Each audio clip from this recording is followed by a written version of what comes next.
नबी औलादे अली हो, आले नबी औलादे अली। मेरे सोए भाग जगा दो, ख्वाजा पिया मोरी बिगड़ी बना दो, ख्वाजा पिया मोरी बिगड़ी बना दो, ख्वाजा पिया मोरी। नाजरीन आदाब, दूरदर्शन केंद्र की इस मखसूस पेशकश में आपका खैर मकदम है। मेरा नाम है अखलाक अहमद उस्मानी। आज हमारा प्रोग्राम जिसका उन्वान है इंसानियत के लिए ख्वाजा साहब की तालीमात की अहमियत। हम जानते हैं ख्वाजा साहब का उर्स हाल ही में मुकम्मल हुआ है। आपको हिंदल वली और सुल्तानुल हिंद दो अलक़ाब से पुकारा जाता है। इसका मतलब ये हुआ कि आप हिंदुस्तान के सबसे बड़े वली हैं और इस पाकीज़ा ज़मीन में दफन तमाम वलियों के सरदार हैं। साथ ही आपको सुल्तान हिंद कहा जाता है। इसका मतलब अंग्रेज़ी में होता है the king of the nation, और हिंदी में इसको कहेंगे मेरे देश का राजा। ख्वाजा साहब की तालीमात पूरी दुनिया पर पुरअसर है और तसव्वुफ़ की दुनिया में भारत की पहचान में ख्वाजा साहब की शख्सियत काफ़ी अहमियत रखती है। आपकी क्या तालीमात रही हैं, आपकी ज़िंदगी से इस मुल्क की अवाम ने कितना फ़ैज़ उठाया है, इन तमाम मौज़ूआत पर बात करने के लिए हमारे साथ हैं हमारे दोस्त और इस मामले में सूफ़ीवाद के लिए और सूफ़ीज़म के प्रमोशन के लिए काम करने वाले मुस्लिम स्टूडेंट ऑर्गेनाइजेशन के सदर और साथ ही young activist doctor Shujat Qadri.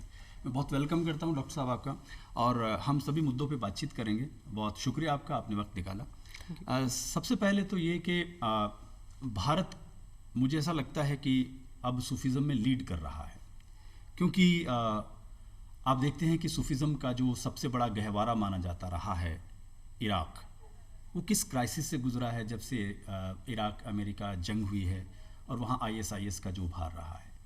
Second, Sufism के लिए एक बड़ा जो सेंटर माना जाता रहा है वो मिस्र रहा है, इजिप्ट, और उसकी जो क्राइसिस हैं वो बहुत अलग तरीके की है। वहाँ 2 बार अलग अलग बगावतें हो चुकी हैं, अवाम में खलफशार है, लोग नाराज़ हैं, अपने स्टेट के ख़िलाफ़ वहाँ प्रदर्शन वगैरह होते रहते हैं। नो डाउट मुझे लग रहा है कि अब लीडरशिप भारत की तरफ आ रही है। तो मैं आपसे जानना चाह रहा हूँ कि ख्वाजा साहब का एक थोड़ा सा आप जनरल इंट्रोडक्शन हमारे नाजरीन को दें, और साथ ही ये बताएं कि कितना बड़ा एहसान है ख्वाजा साहब का कि आपने इस ज़मीन को अपने काम के लिए, अपने पैगाम के लिए और आराम के लिए पसंद किया।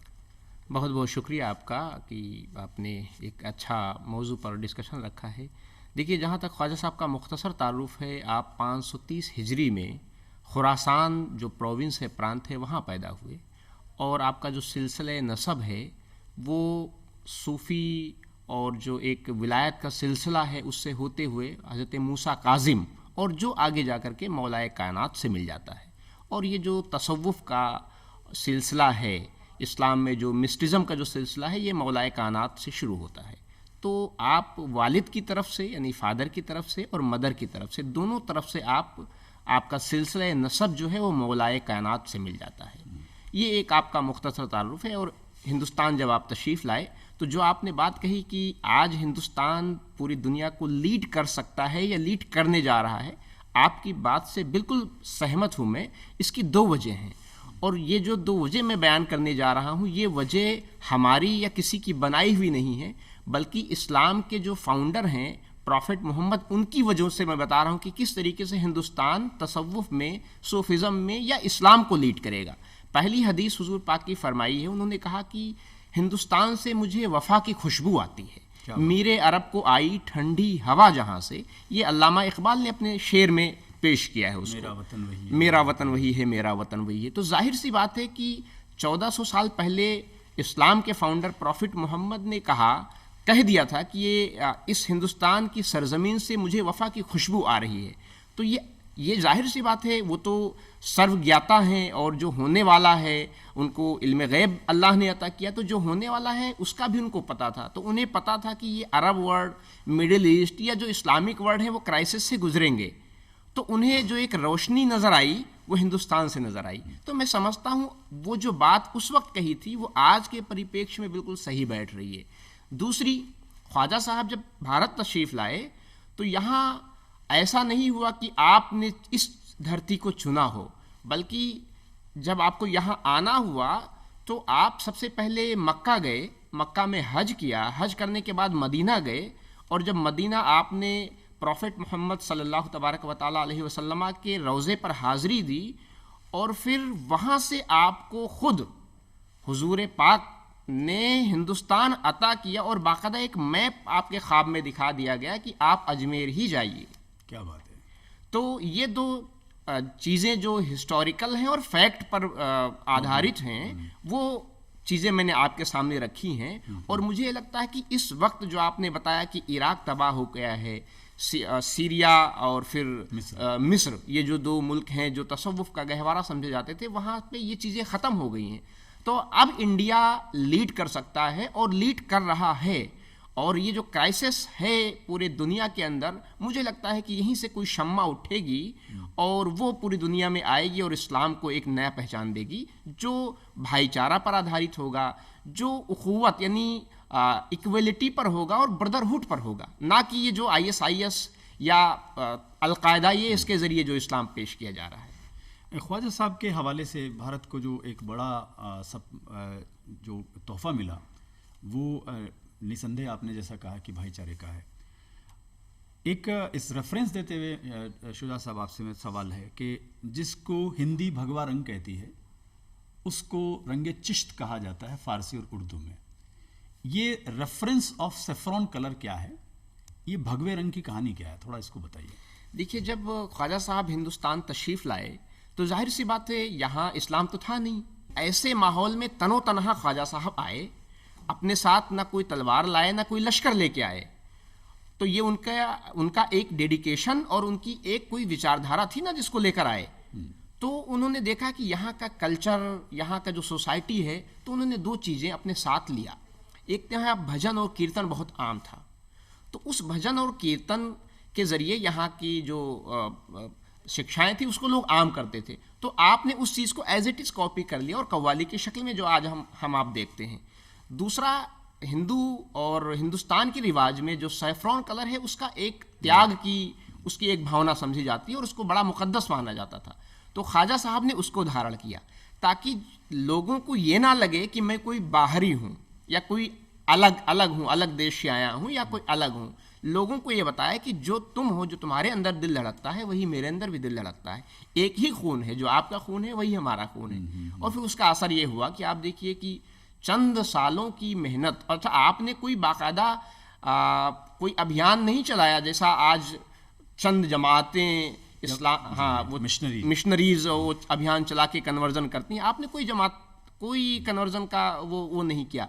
लेकिन क्या किया आपने, कोई भूखा है आया, अपने प्लेट में उसको खाना खिला दिया, अपने साथ उसको बैठने को दे दिया, दुआ फरमा दिया, उसकी मुरादें पूरी हो गई। तो इसलिए देखिए, तब से 800 साल से ज़्यादा हो गया, वक्त गुजर गया है, तब से लेकर आज तक वो सिलसिला जारी है। क्योंकि इस कल्चर को आपने अपनाया कि ये हम भारत में आए, तो भारत के कल्चर को हमें अपनाना होगा और यहाँ के लोगों को साथ अपने आप को जम करना होगा। जी शुजा साहब, आज के माहौल के से रेफरेंस से मैं आपसे एक एक्सटेंसिव क्वेश्चन रखना चाहूँगा। वो ये कि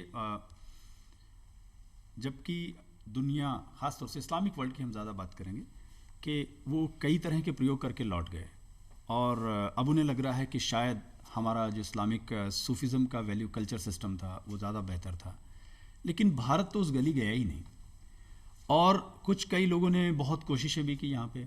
अगर हम बार बार ISIS का नाम इसलिए आता है क्योंकि मॉडर्न हिस्ट्री में मुझे लग रहा है कि शायद सबसे ख़तरनाक उसमें टेररिज्म में इसको पढ़ाया जाएगा। तभी इंडियन लोगों का बहुत ज़्यादा उसमें शेयर नहीं, यानी यहाँ का यूथ वहाँ पे गया नहीं। आप क्या मानते हैं कि इसमें ख्वाजा साहब के विचारधारा का, उनके काम का कितना कंट्रीब्यूशन है, और साथ ही जो हिंदू या सनातन सहिष्णुता है उसका प्रभाव इस्लामिक सोसाइटी पर क्या गहरा पड़ा है? क्योंकि अल्लामा ने भी अपने अशार में कई जगह कहा कि मुजाहिदों ने यहाँ आके गंगा में अपनी तलवारें डुबो दी। ये जो एक, जिसको हम इसको जो हम इंक्लूसिव कल्चर की बात करते हैं, और आज के माहौल में लाख कोशिश दुनिया ने की, उसके बावजूद भी भारत जो है इस तरह से रिस्पॉन्ड नहीं कर रहा है आतंकवाद के बुलावे पे। तो आपको लगता है कि ये भी ख्वाजा साहब का करम है या उनके दुआएं हैं या उनकी दी हुई तालीमात का असर है?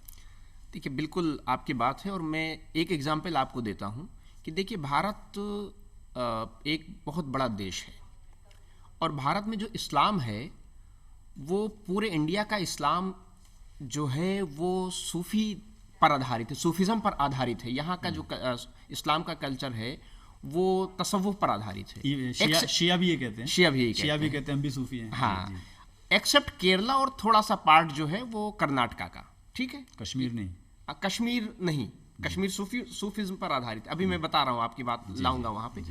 तो अब देखिए, अब आप ज़रा उसको ISIS में जो लोग गए हैं उनकी ज्योग्राफी देखिए। ISIS में पूरे हिंदुस्तान से जो सबसे ज़्यादा लोग गए हैं वो कहाँ, साउथ से गए हैं। साउथ का जो इस्लामिक कल्चर है वो रिलेट करते हैं अरब से, अरेबियन कल्चर है वहाँ पे, वहाँ डायरेक्ट अरब इन्फ्लुएंस से इस्लाम आया, और ट्रेडिशंस में, कल्चर्स में, कस्टम में वो अपने आप को वहाँ से रिलेट ज़्यादा करते हैं और उनके वो मिलता है। यहाँ जो कल्चर है इस्लामिक का, उसमें ख्वाजा साहब का असर है, सूफिज्म का असर है, सूफिज्म के रास्ते ख्वाजा साहब का पूरा असर है। तो आपको अगर नंबर आप देखेंगे ISIS में भारत से जाने वाले लोगों के करीब 23 या 24 लड़के, 23 या 24 हैं, तो उसमें से मेरे हिसाब से 80% से ज़्यादा तो बिल्कुल केरल के मिलेंगे। रेस्ट ऑफ इंडिया जिसकी हम बात करेंगे वो नहीं मिलेगा वहाँ पे।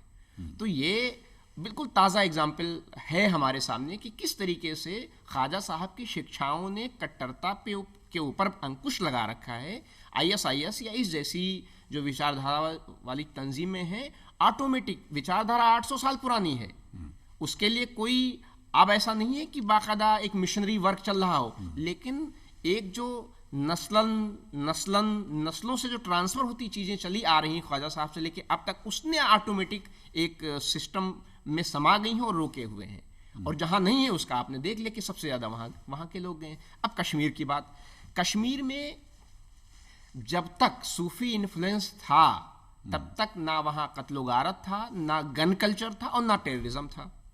जब वहाँ पे पाकिस्तान के ज़रिए वहाबिज़म का आना शुरू हुआ और वो जो वहाबी कल्चर एक्सपोर्ट हुआ वहाँ पे, तब से आप देख लीजिए पिछले 30 सालों से आपको वहाँ पे गन कल्चर की शुरुआत मिलेगी। 89-90 से, हाँ, 89-90 से 32 सालों से। तो ये हमने अपने सामने कश्मीर को बिगड़ते हुए देखा है। एक स्टेट हमारे सामने है कि किस तरीके से सूफिज्म, कश्मीर तो हजरत बल देखिए कितनी बड़ी दरगाह है, नुंद ऋषि जिसको हिंदू लोग नुंद ऋषि बोलते हैं और हमारे नूर ऋषि बोलते हैं मुसलमान लोग, एक ही दरगाह पे दोनों अलग अलग नाम से दोनों लोग जाते हैं। वहाँ पे किस तरीके से कल्चर था, तो ये हमारे सामने एग्जाम्पल है और गवर्नमेंट के सामने एक मिसाल है कि अगर हम सूफिज्म को पीछे रखेंगे या आगे प्रमोट नहीं करेंगे या जो ऑर्गेनाइजेशन एक्सट्रीमिस्ट की हैं उनको पनपने देंगे, तो वही हाल यहाँ भी हो सकता है।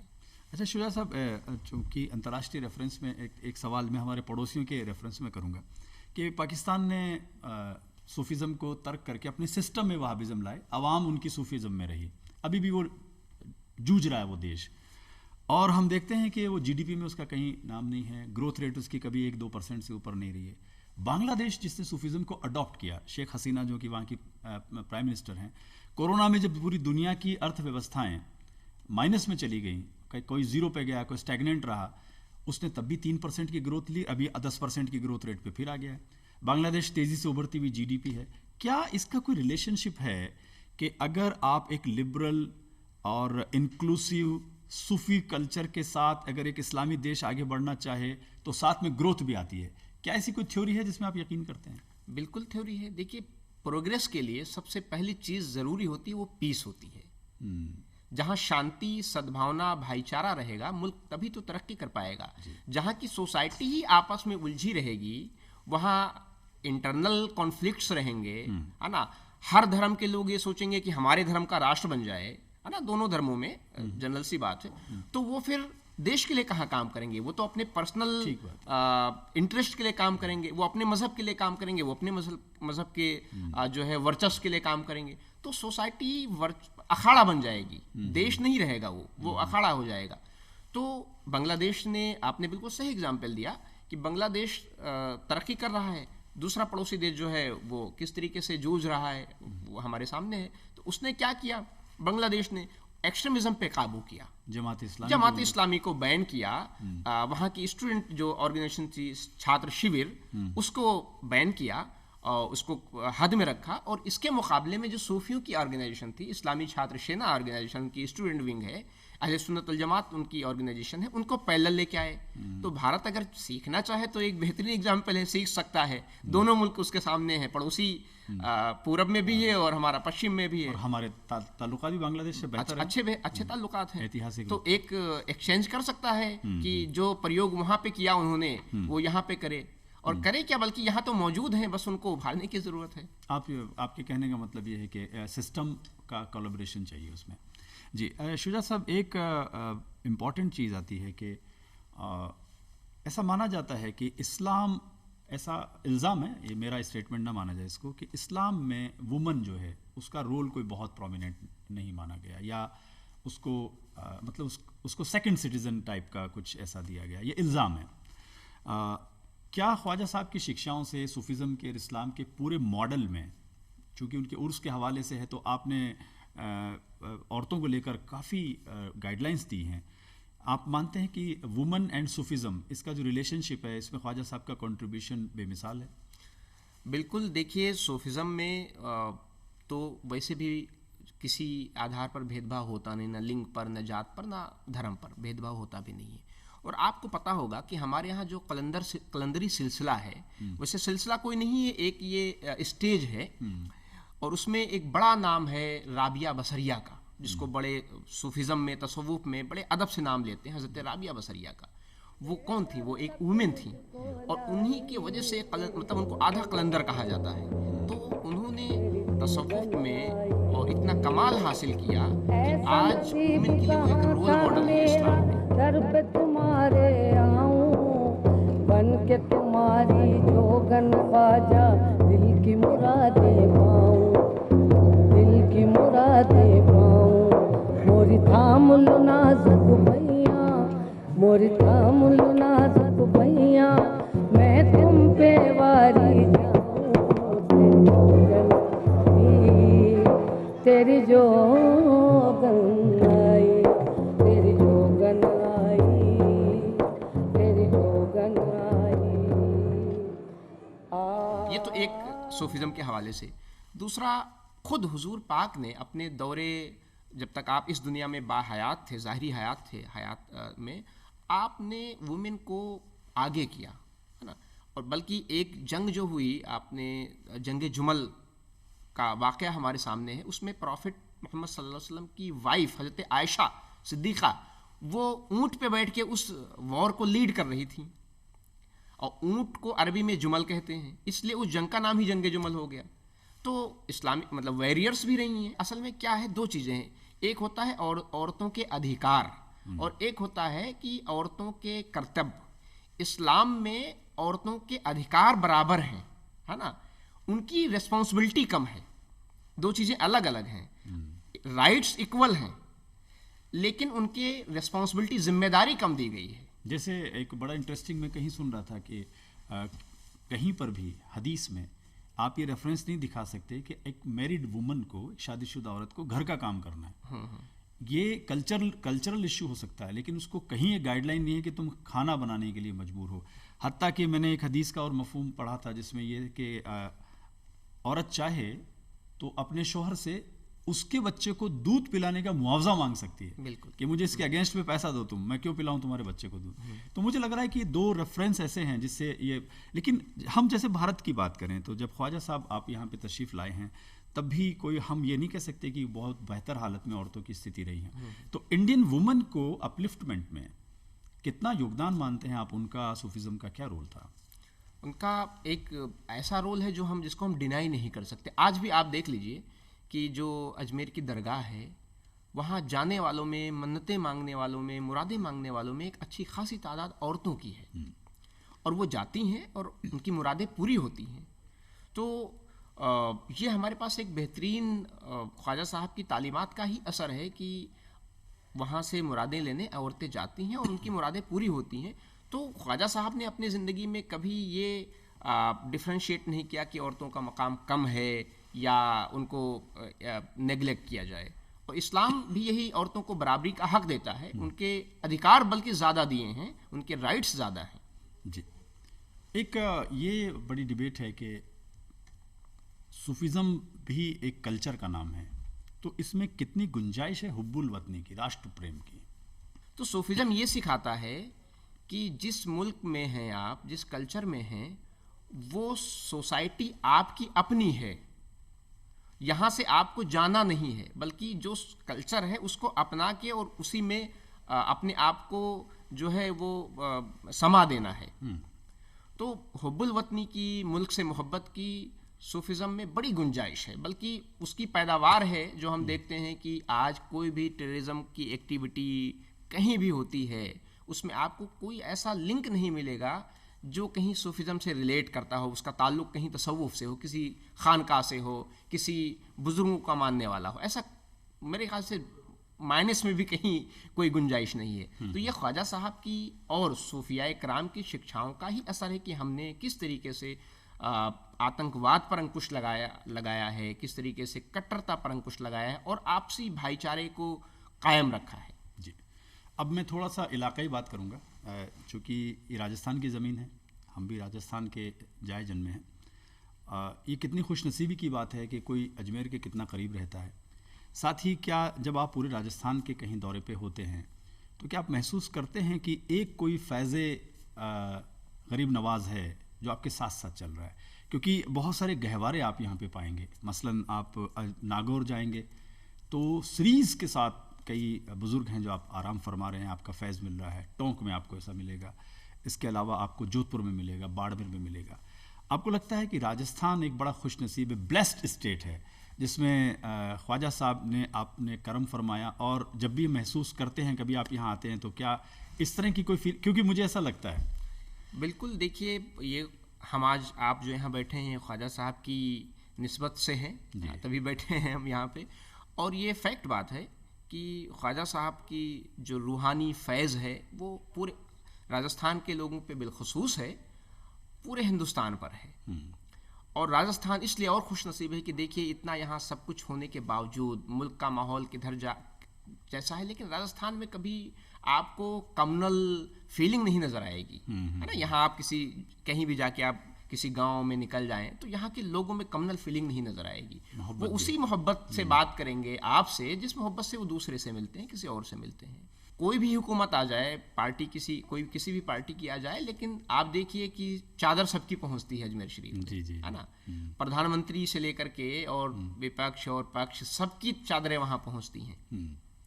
तो ये ख्वाजा साहब की हकानियत, उनका फैज़, ये उनका असर ही है जो हम आप देख रहे हैं कि बगैर किसी तफरीक के सब लोग आस्था से वहाँ पे अपना सर झुकाते हैं, उनको अपना मानते हैं, और वो भी फ़र्क नहीं करते। उन्होंने अपना नाम मुस्लिम नवाज नहीं रखा या लोगों ने मुस्लिम नवाज नहीं रखा, गरीब नवाज रखा ना। और गरीब तो मुसलमान भी हो सकता है, ईसाई भी हो सकता है, हिंदू भी हो सकता है, तो वो तो गरीबों को नवाजते हैं। आपके ऑर्गेनाइजेशन के हवाले से एक सवाल करना लाजमी है कि आप मुस्लिम स्टूडेंट ऑर्गेनाइजेशन चलाते हैं, माशाल्लाह काफ़ी बड़ी तादाद है, मैंने आपके ऑर्गेनाइजेशन के बारे में पढ़ा भी है। आजकल जो यंगस्टर हैं, ख़ासतौर से मुस्लिम यूथ, उसमें भी मेल स्पेशली मैं कहूँगा पुरुष, इंटरनेट का एक उनके ऊपर बड़ा साइबर प्रभाव है, और हालांकि यूट्यूब से और इससे काफ़ी काउंटर करने वाले भी काफ़ी नरेशंस आ गए हैं। एक ऑर्गेनाइजेशन चलाने के नाते आपकी क्या जिम्मेदारी बन जाती है कि मुसलमान यूथ, ख़ासतौर से जो लड़के हैं, उनमें अगर कहीं कट्टरता का भाव आता है तो कितने काम की बात होती है कि आप ख्वाजा साहब की ज़िंदगी सवानाए हयात से कुछ बातें निकाल के आप वहाँ तक पहुँचाते हैं? किस तरह करते होंगे, जिसको अगर मैं कोर्ट में बोलूँ तो डी रेडिकलाइजेशन टाइप की अगर कोई चीज़ है तो उसको किस तरह से आप हैंडल करते होंगे? ऐसी कोई स्थिति है क्या? है, बिल्कुल है। सोसाइटी के सामने चैलेंजेस तो हैं, क्योंकि इंटरनेट पे जो मटेरियल पड़ा हुआ है वो ज़्यादातर बाहरी मटेरियल है, बाहर से मटेरियल है, और वो तकरीबन इस्लाम को अगर कोई सर्च करना चाहता है तो उसको इस्लाम के नाम पे सल्फिज़म मिलता है। और सल्फिज़म वो थ्योरी है कि ISIS की हैंडबुक अगर आप देखेंगे किताबुत तौहीद है, हैंडबुक उसकी जो है जी, जी, वो बिल्कुल, बहुत ही वायरल है। बिल्कुल, बिल्कुल। तो किताबुत तौहीद बेसिक आइडियोलॉजी है सल्फिज्म की, वो उसकी है, तो उसको वो चीज़ें मिलेंगी। तो वो जब चीज़ें मिलेंगी तो जाहिर सी बात है वो तो माइंड सेट उसका एक्सट्रीमिज्म की तरफ ही जाएगा ना। तो इसमें अफसोस ये है कि अभी जो मटेरियल होना चाहिए सूफिज़म पर बेस्ड हो वो कम है। जी। तो इसमें हम लोग कोशिश करते हैं कि, और कोशिश कर रहे हैं कि हम लोगों के जो सोशल मीडिया पेजेस हैं उस पर हम लोग सूफ़ी शिक्षाओं को, हिकायात को, स्टोरीज़ को हदीस से रेफरेंस लेकर के उन चीज़ों को डालते हैं। टेक्स्ट के फॉर्मेट पे भी डालते हैं और वीडियोस के फॉर्मेट पे भी डालते हैं। फिर आज कुछ ऐसे सीरियल्स आने लगे हैं जो सूफिज़म पर बिल्कुल बेस्ड हैं, है ना। बहुत सारे मुल्कों ने मेहनत किया है जो ऑलरेडी सूफिज़म को पक्के प्रमोशन में लगे हुए हैं, तो उसका हम लोग रेफरेंस देते हैं कि इनको आप सीरियल देखिए और इन चीज़ों को पढ़िए, ये लिटरेचर हैं, सूफ़ी लिटरेचर उनको देते हैं हम लोग। तो काफ़ी हद तक कंट्रोल कर रहे हैं, लेकिन अभी इस पर बहुत ज़्यादा काम करने की ज़रूरत है और अफसोस कि हम लोग अभी पीछे हैं इस मामले में, संसाधन के हवाले से। जी। जी। बहुत बहुत शुक्रिया डॉक्टर शुजात कादरी, आप आए और हम तो ये दुआ करेंगे कि आप पे, हम पे, सब पे ख्वाजा का करम बना रहे, ये देश यूं ही तरक्की करते रहे, यहाँ इसके गुलशन में तरह तरह के फूल खिलते रहें और एक सूफिज़म की एक जो बेसिक थ्योरी होती है इंक्लूसिवनेस, उस पर उस सबको इंशाल्लाह हम सब लोग ज्वाइन करते रहें, ये मुल्क यूं ही तरक्की करता रहे। बहुत बहुत शुक्रिया आपका। तो नाजरीन, आपको ये प्रोग्राम कैसा लगा आप अपनी राय दे सकते हैं और साथ ही हम आपको एक बार फिर उर्स ख्वाजा गरीब नवाज़ की मुबारकबाद देते हैं। उर्स एक अरबी लफ्ज़ है जिसका मतलब होता है मिलन, ये सूफियों का ही तरीक़ा है, तो उर्स की मुबारकबादी मैं आपको दे सकता हूँ इस दुआ के साथ ये मुल्क यूं ही सलामत रहे। शुक्रिया। सोए भाग जगा दो, ख्वाजा पिया मोरी बिगड़ी बना दो, ख्वाजा पिया मोरी बिगड़ी बना दो।